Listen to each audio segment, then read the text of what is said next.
everybody, it's Mrs. Haugen. We're going to continue our lesson 5 by getting out our white math packet and working on our application problem. So make sure you have that in front of you. When we look at our story, it says Mrs. White is in line at the bank. There are 4 teller windows and 3 people standing in line at each window. Draw an array to show the people in line at the bank. So we've really got to think about how we want to work on this one because this one can get a little bit tricky. So if this was me wanting to show that there are 4 windows, I would pretend like, okay, here's a window, and then I have 1, 2, 3 people standing in line. And then I have a second window, and I have, again, 1, 2, 3 people standing in line. And then I have a third window, and I have 1, 2, 3 people standing in line. And then here's my 4th window that it talks about up here.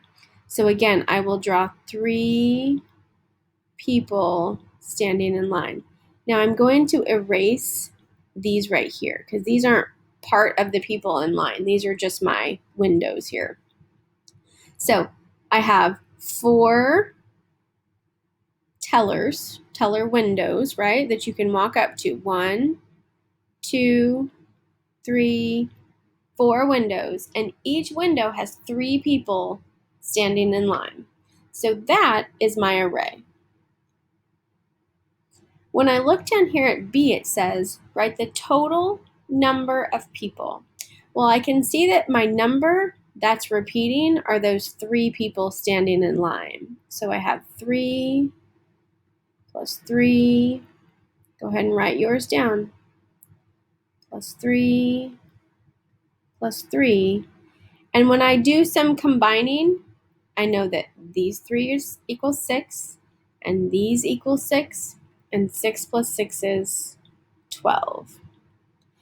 If you want to take this one step farther and go into multiplication, you sure may. So here I can see I have 1, 2, 3, 4 groups of 3. Wow, that is not super pretty today.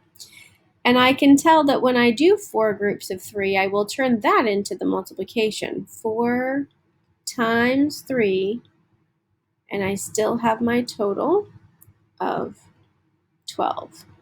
Remember, the multiplication is not something that you have to work on, but for those of you that want to practice, that is totally fine. All right, there is our lesson 5 application problem. Talk to you soon.